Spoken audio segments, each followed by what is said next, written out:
Mo ba ako narinig? Ang sabi ko, tanggalin mo si Zoe sa Apex and then we're good. Justin, head ka ng HR.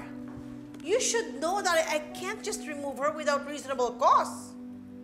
Wala naman siyang ginawang violation. Wala rin siyang ginawang illegal. At wala rin siyang ginawang medical malpractice. So how can I just take her out without good reason? So yung pakikipaglandian sa pasyente, hindi ba violation yun? What do you mean? Nililigawan si Zoe ng pasyente niya na si Dax. Yung tetestigo dapat sa nanay niya. And mukhang payag naman si Zoe. Now tell me, tama ba yun?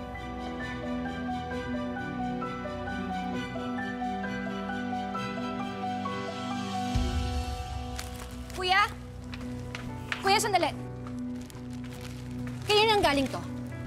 Kay Carlos ba? Oh? Ma'am, pinikap ko lang po sa flower shop yan. Tapos, dinala ko po rito. Hindi ko po kilala yung Carlos na yon. Pwede ba, kuya? Magsabi ka na ng totoo. Siguro, kasabot mo si Carlos, no? Nasaan si Carlos? Sabihin mo sa akin, nasaan siya? Ma'am, hindi ko po talaga kilala yung Carlos na yun eh. Pwede ba umamin ka na? Lynette, kalma. Huwag mong pag-initan si Kuya. Oo nga, Lynette, baka naman napaparanoid ka na. Kuya, sabihin mo na. Kanina ba talaga galing to? Nay! Nay! Alam ko na po kung kanino po galing yung flowers. Hindi po siya galing kay Doc Carlos. Galing po siya dun sa dati ko pong pasyente na si Bridget. Ay, yun naman pala eh. Kuya, pasensya na ha, pang merienda mo. Pasensya na po kayo. Salamat po. Salamat eh. Tang, ito po Ano kayo. nga tayo? Ano ba yan?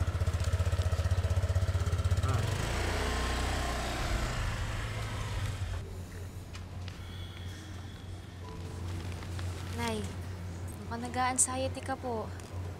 Gusto mo po ba magpa-check po tayo kay Dr. Denise? Baka mamaya po kasi na-trauma ka po dun dahil sa nangyari kay Doc Carlos.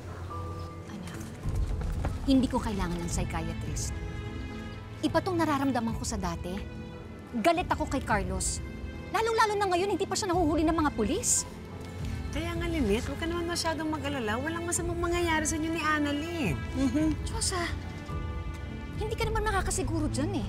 Hindi mo alam kung anong pwedeng mangyari. Kaya dapat magdoble ingat tayo, lalong-lalo ka na, Annalyn. Huwag kang pumunta kung saan-saan, lalo na kung di mo kami kasama, ha?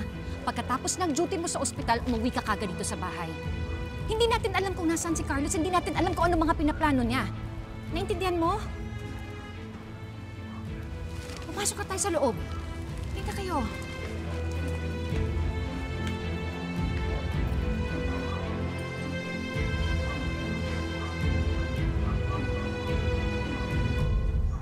Uy! Sarap na ito. Thank you, Doc, ha? Alam mo, Doc, buti na lang ligtas na yung daddy mo, no?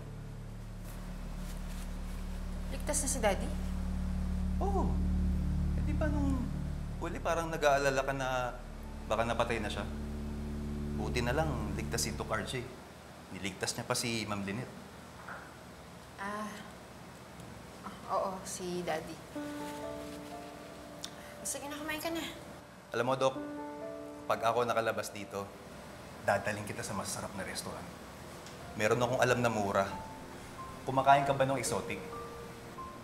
Meron dong inihaw na buhaya, inihaw na sawa, palakang bukid, may daga pa doon.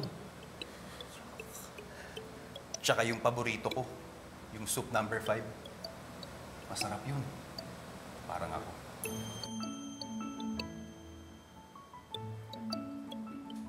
O, sige na, kainin mo na yan. May duty pa ako. Dok.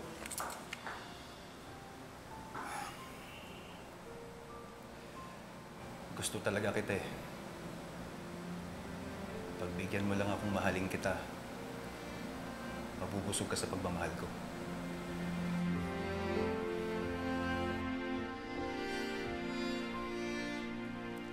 Alam mo, Dok, kumain ka muna. Kumain ka muna bago ka mag-duty.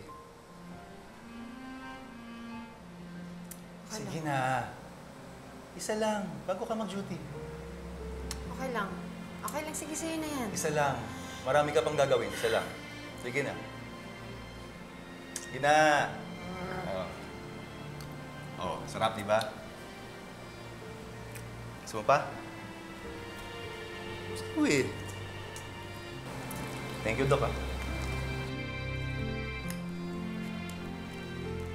Sige lang. Sumakay ka lang. Kailangan magtagumpay ang plano namin ni Mami.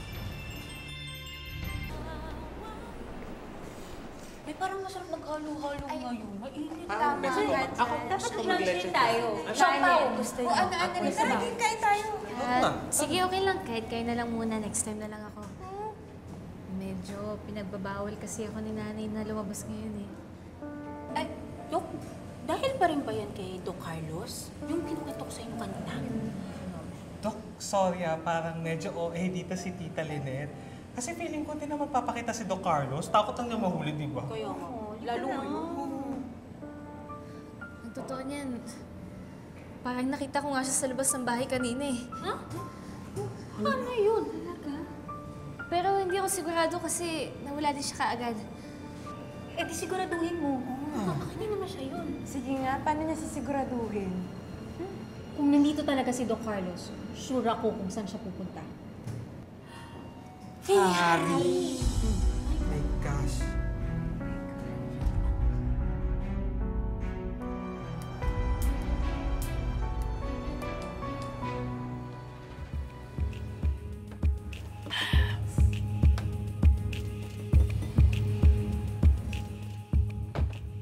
Boss, isa pa bote.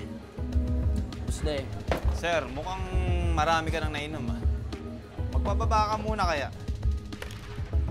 Hinihingi ko ba opinion mo? Sabi ko, isa pang bote. Hindi. Lasing ka na eh. Kung gusto mo, magpababa ka muna. Bibigyan kita mamaya.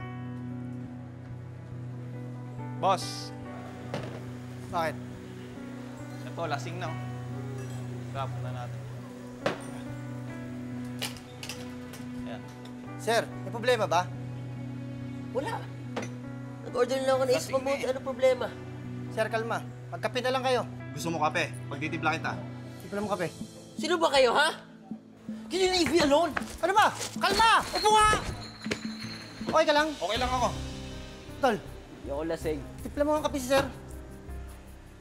Yes, tipla mo kape. Ano? Bote ko. Bote ko.